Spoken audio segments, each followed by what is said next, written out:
if you are not from Baku, welcome to Azerbaijan, and hello to my fellow panelists. So, the previous panel already laid out the aspects of human development, from health, from education, living standards, everything. They left the hard part, the financing, to this panel, but we will get to that. So, what are you expecting me to say, that the SDGs are off track? We know that. I'm not going to give you the statistics. So let's go into the heart of the matter. Every year, UNDP, we publish what is called the Human Development Report. It's a thick report with statistics and analysis.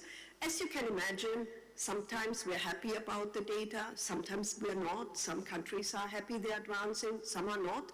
But the crucial point is, if you have no data, you cannot measure change. So we have to challenge ourselves to be happy, to be able to measure, and so we can change and move forward. You know this, as UNDP, we're the largest implementer of climate funds, of the biodiversity, energy, and everything. But this is a broad topic, right? What we want to talk about now is human development and financing. So what Asar Mulim already said, skills, workforce, innovation, upskilling. And if you look at this from a governance point of view, there is really also a human rights aspect to it, which is the right to work, the right for all of us to be having employment that is allowing us a dignified life. So this financing, policy frameworks, governance is a triumvirate, and I can assure you that no country has fully figured that out. So basically, the question is, are we putting our taxpayers' money into the education that has multiplier effects on the welfare of the population? Are we teaching green scope jobs? Are we upskilling? Are we doing the right innovative work? Are we basically investing in the right future? And allow me, we're in Azerbaijan, I will give you an example. This is a country with 9 different climate zones where we have a lot of issues with water shortages, with erosion. So in July, I was in Nakhchivan, and if you can believe it, it was even hotter than Baku. When we had 34 degrees here, they had 36, and there's basically no water. And there will be no water no matter how much we hope for it in the near future, until irrigation systems can actually can be upgraded. What does it mean for the population? For the population, it means they want to have the right to work. They want to know what type of jobs to invest in the future, what type of skill sets, because maybe you cannot continue on doing what you have been doing for generations before. So remember, this is why I made the angle to the human rights aspect. So really, this right to work has to be something that we are supporting globally. So basically, what is the role of the multilateral system? Why is it that myself and the colleagues are sitting here? The point is, we can do advocacy, we can do technical assistance, capacity building, and we can basically bring these experiences from countries to the board of the JEF, the GCF, the Adaptation Fund, the big financing instrument for climate change. And you know, when I started with UNDP 20 years ago, we didn't work with G7 or G20, but now we are the main advisors on sustainable development, on financing for development, and I feel this is a big responsibility that we have to bring in experiences from country offices where we're sitting and doing it day to day, where we have very close contact with the government, to these people who take decisions on a very high level. So, from our side, we are proud to be collaborating with the Baku Initiative on Human Development. We have been working more with others, with the Big Fit and a couple of others. So if you're still here after this, there's going to be a session on climate and peace. I'm also there, so come if you like. But we will be making strong advocacy to actually join this platform as well. So let me repeat the points I've been making: advocacy, financing, innovation. We are here for climate action. but it has to be done in a modern way that benefits the population, that enhances people's skill sets and their hope into the future. And with this, I want to say a big thanks to Azerbaijan for being a real supporter of the multilateral system. It's not a given at this day and age, and yeah, together we are stronger. Let me leave it here. Thank you very much. Thank you, Alessandro. So we've heard about the need for financial structures, collaborative financing models, and very aptly on data, right to work, and advocacy. So I'm going to turn to Levent, who's representing the World Bank, to build on these points and talk about where climate finance needs to go. Thank you. Distinguished panelists, moderators, ladies, gentlemen, I also would like to start thanking to the Azerbaijani government and to the COP29 presidency to invite us here and to make us talk about a very important topic, because climate action is not just an environmental issue, it's a human development challenge.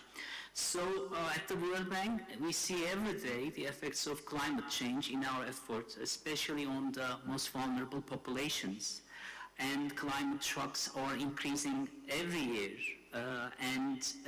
We try to restructure our systems, programs, and engagement in all HD sectors to be responsive to the need coming from our client countries.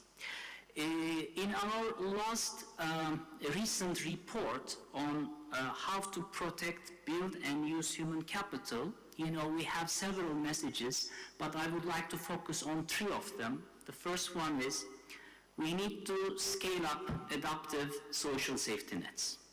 These programs, protect people's health, education, and income during climate shocks. In places like Azerbaijan, where climate-related disasters such as floods are, common, these social safety nets are critical for quick recovery, because this is a very important keyword. We have to be quick to respond to these shocks.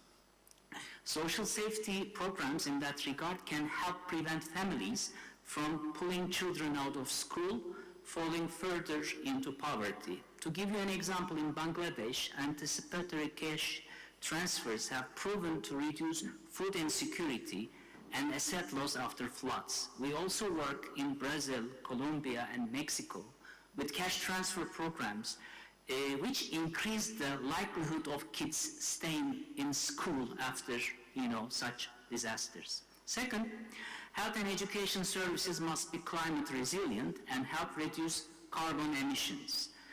Investing in green infrastructure like energy efficient schools and hospitals reduces emissions and ensures uninterrupted services during climate disaster. In the first panel, we have talked about Azerbaijan's, initiative already, investing in HD services to be more climate resilient. In Philippines, we also support school infrastructure initiative, which is another good example on how investments in green infrastructure lead to better education outcomes. Third, we must focus on education and skills for the green economy. There is growing demand for green skills, as we discussed, but the supply is not keeping up. The European Bank for Reconstruction and Development, the Asian Development Bank, all other IFIs together with us are focusing on building green jobs. We are also working in several regions to create jobs in renewable energy and to identify needed curriculum reforms. By investing in skills development today, we can ensure tomorrow's workers are ready for green sectors. In IFC's, one recent study, the analysis shows that climate businesses could generate over 213 million jobs by 2030 in the sectors like renewable energy, sustainable agriculture, and waste management. But these jobs will only materialize if we start investing today. Lastly, we must innovate financing. Last year, in our fiscal year, the World Bank Group in total allocated close to $43 billion for the climate action. The World Bank, IBRD and IDA provided close to $31 billion. Of course, we need to, increase available financing. We have such initiatives like scaling climate action by lowering emissions, SCALE initiative, enhancing access to benefits while lowering emissions, enable trust fund. But there's another thing we can do, improve efficiency of spending.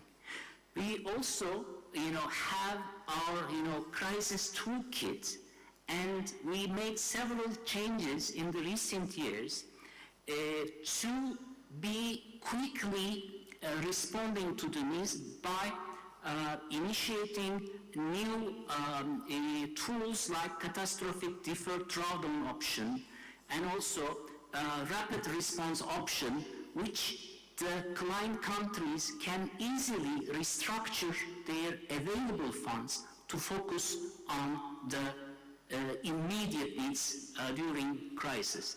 This is a risk management process, so we have to evaluate, understand the risk, and we have to mitigate the risks if we can and be able to respond with contingency plans. And I think the time is now, and thanks again for Azerbaijani government to initiate, to be the owner of COP29 and bringing us to this discussion. Thank you. Thank you, Emmett, and if I can just point out a couple of things that I picked up from your discussion, is that we need to adjust structures and systems. It's not just about financing, but it's adjustments. That cash transfers or financing directly to communities is quite critical because they have to have flexibility, and innovative financing is quite important.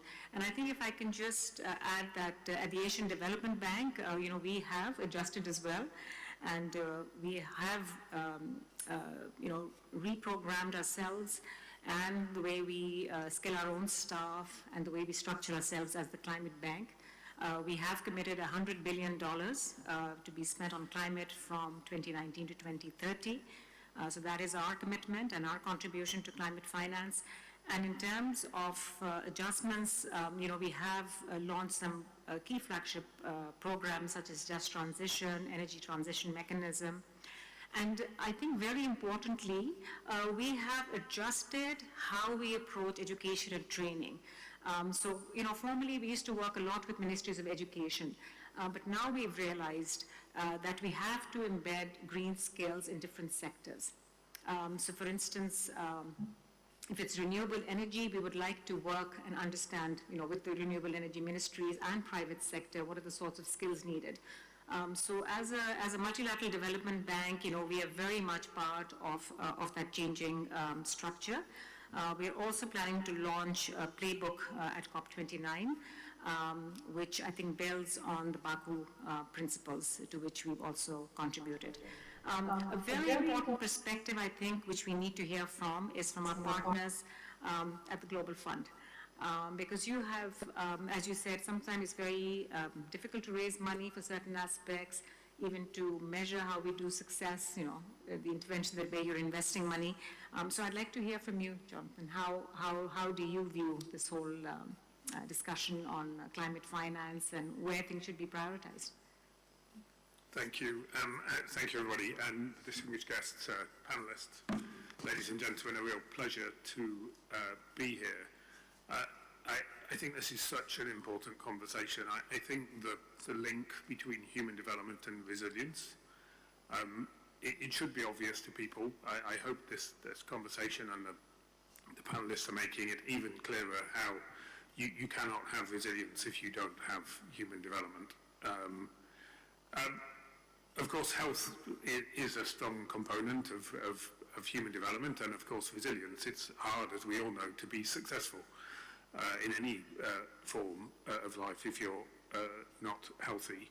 And we've been hearing for a long time that that climate change is the biggest threat to health that we faced in many years.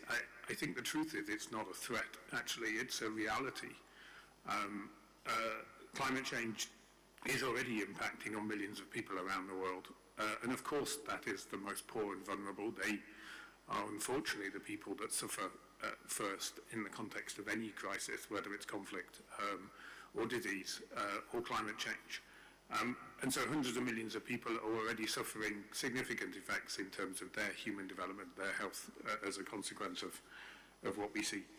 And of course, they've contributed almost nothing to the climate crisis, so this very much is a crisis of equity as much as anything.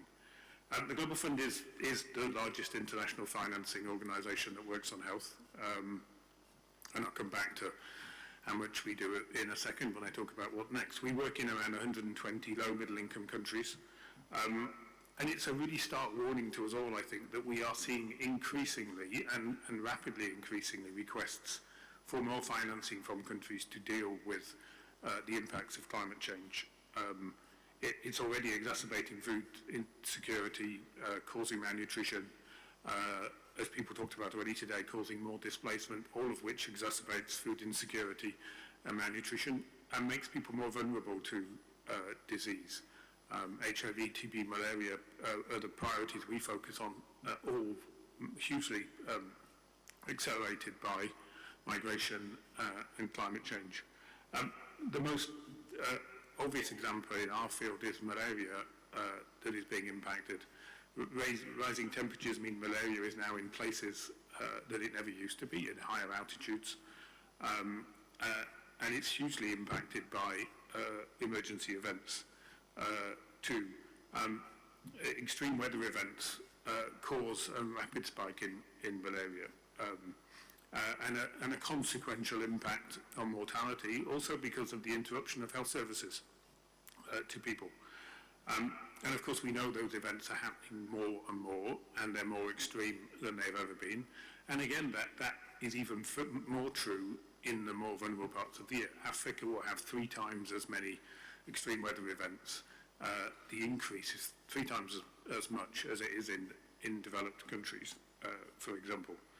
To give you an example, between 2021 and 2022, there were 5 million more malaria cases in the world. 2 million of that increase was due to Pakistan and due to the huge floods that were triggered by climate change in that country. In Malawi and Mozambique, we've had huge cyclones that actually came twice, partly fueled by climate change.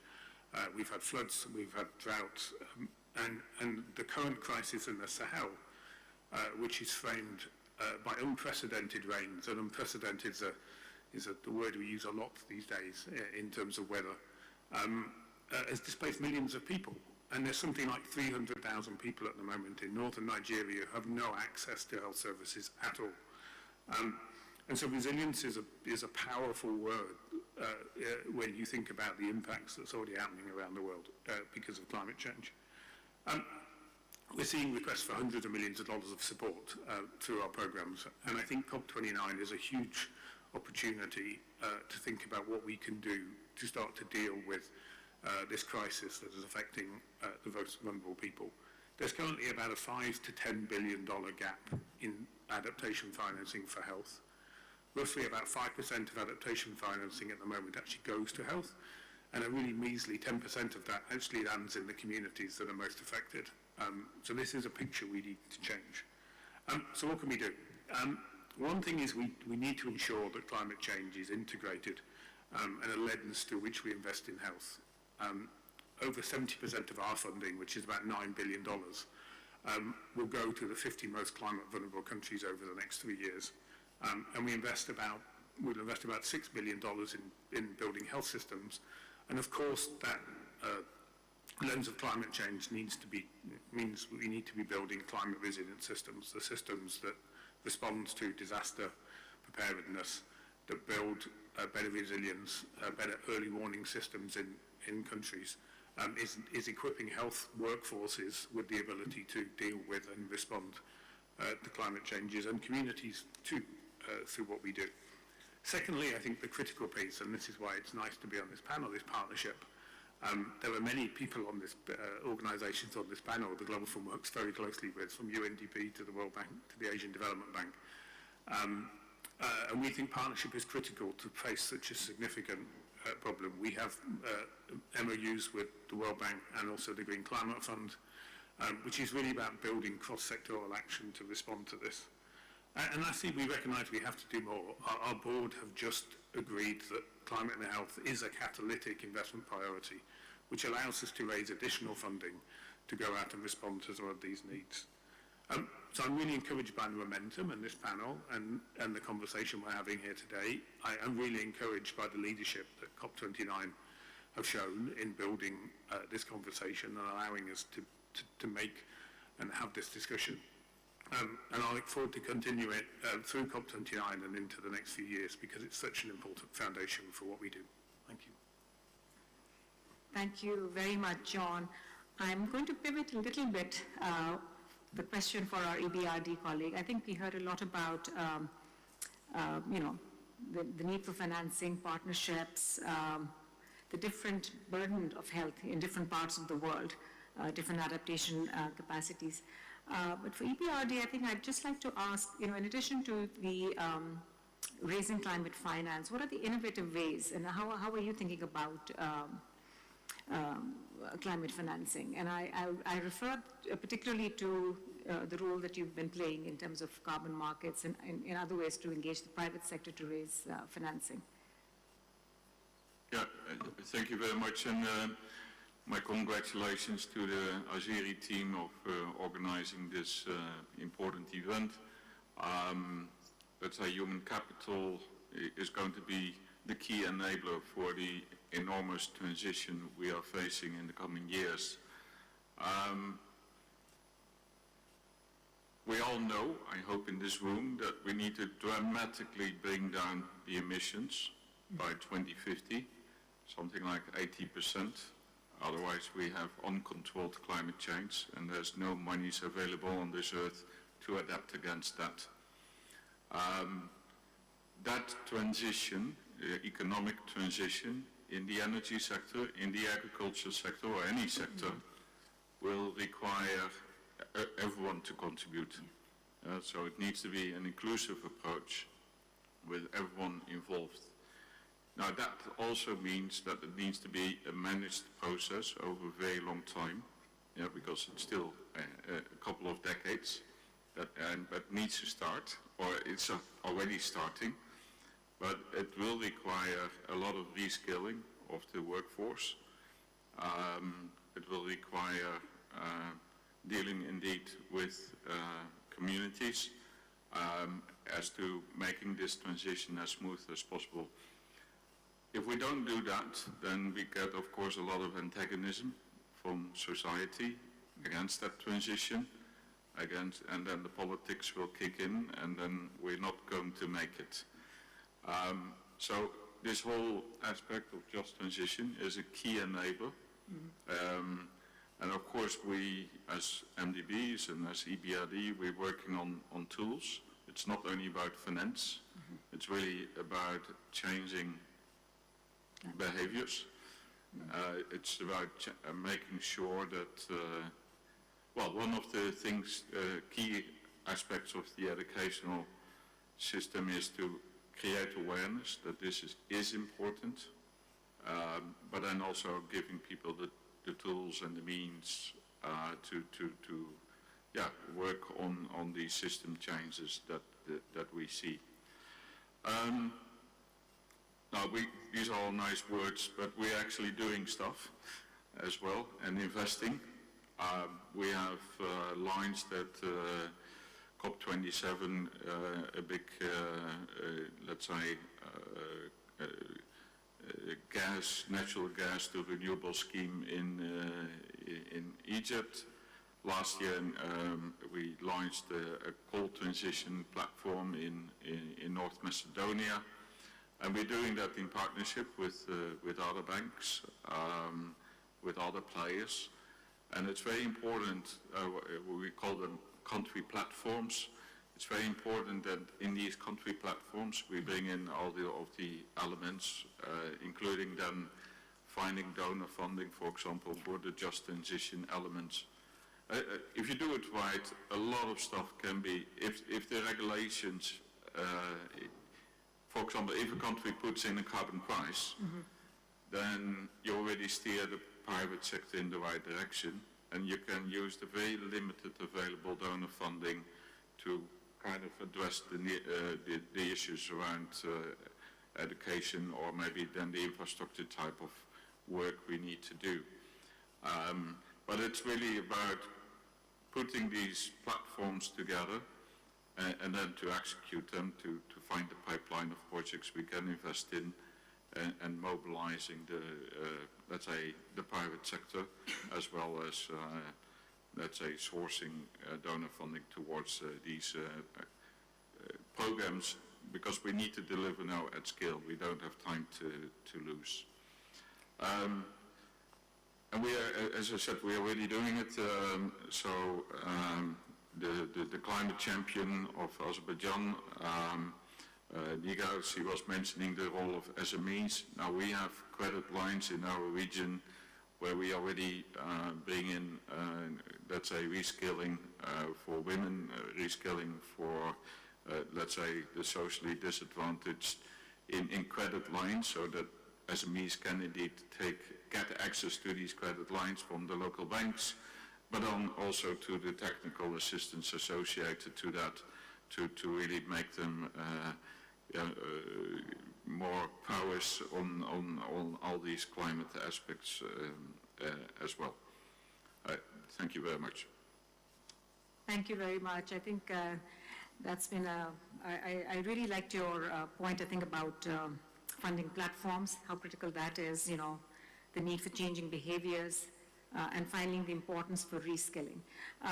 Which brings me to my question to Bert. Bert, you've worked as an ecological economist. You've also, looked at the social and environmental aspects, and as well as, you've had experience working with trade unions. I mean, you have very diverse experience. So from that perspective, what are your views in terms of financing this just transition? Thank you very much. Thank you for, first of all, for the government of Azerbaijan to invite the trade unions on the podium to speak about this important issue. We are very happy that skills and green jobs are part of the human development agenda, and I think from our perspective it's important to have a representative of the people that you're speaking about also on the podium. So just one word about myself. I represent the International Trade Union Confederation. That's the organization that groups all the trade unions. We have like 330 members in 164 countries. So my salary is paid by the workers all over the world. And I would like to make like a more political intervention on this issue. And link it with the negotiations that we have here. In the end, we are at the pre-COP, and in a month's time, we need to get to political agreements. And the issue of green jobs and skills, there are important hooks in the negotiations that we have at this moment to work on and to build on. And then I come later to the financing aspect of it. You all have read the Paris Agreement.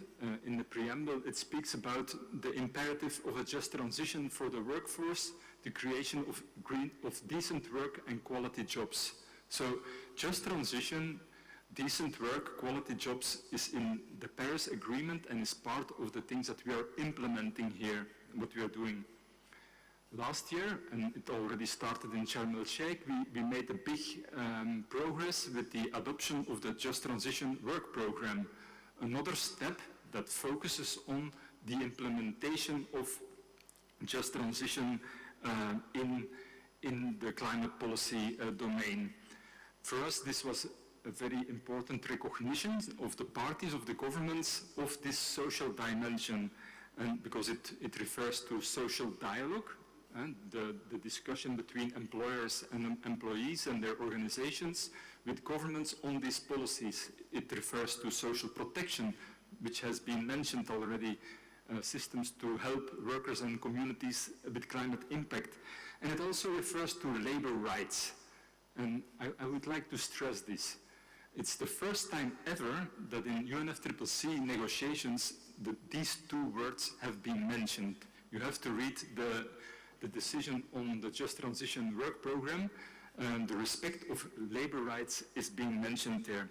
And that's an important hook to implement the policies that we need. And it helps governments, policymakers, with what Jan Willem was also referring to, have support in society for the ambitious policies that we need. We know that the impacts are already huge today. We know that the costs are going to be extremely high. In the end, climate change is a distribution issue. Who is going to win about it, and who is going to lose, and who is going to pay about it? So human development, from our perspective, it's about climate justice. It's about finding support in society to implement these policies. And that's where these labor rights become important. Because then trade unions, employers, governments, that's actually their job, implementing climate justice, implementing social justice. They are mandated to negotiate jobs, working conditions, social protection systems, the distribution of the investments that need to be made. And there we see something very annoying. In fact, the OECD, in a recent report on jobs in the low economic and low carbon sectors, clearly noticed, the OECD, that low emission sectors have less good jobs than high emission sectors. And they also indicate why this is. Because there is less collective bargaining, there is less organized workers negotiating good workers. And this is part of these labor rights that we need to protect and promote to implement good policies. And how does it now link with climate finance? You will ask. We think that in a month's time, we all expect and we hope and we really wish that we will have a good agreement on the NCQG, on the climate finance discussions. Because this is the stone in our shoe that prevents a lot of progress in climate negotiations. If we have a clear vision on how the finance dimension will be dealt with, we will be able to make actually progress with the implementation. And it's on this implementation that the just transition, the reference to labor rights, is also crucial. We need to have a decision on the quantum, how much money we need. We need contributors base, we all know this, but we also need on what are we going to pay for social protection measures. And also, most important, on how we are going to do this. And this is through social dialogue with all the economic partners involved. And to finalize, I give just one example.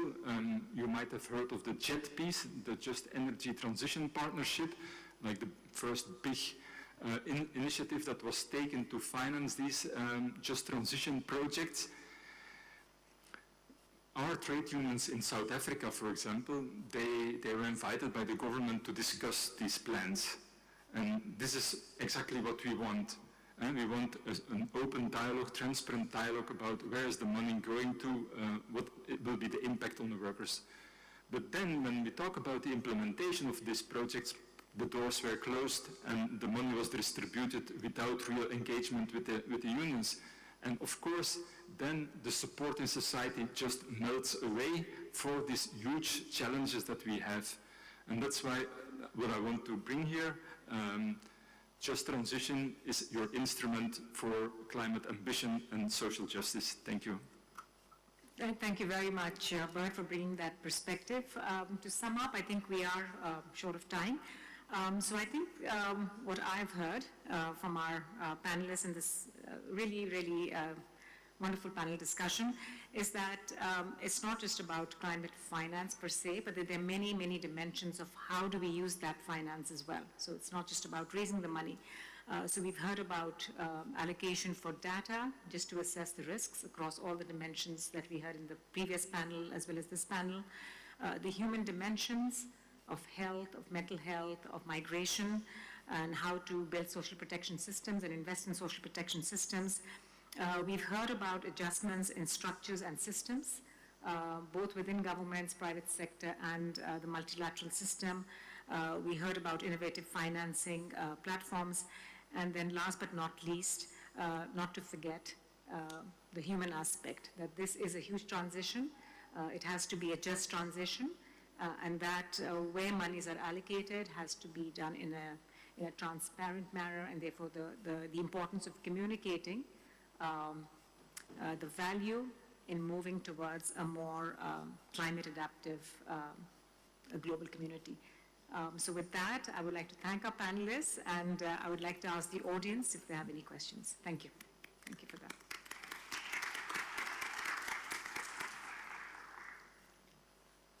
Any questions? Please raise and introduce yourself if we have a few minutes.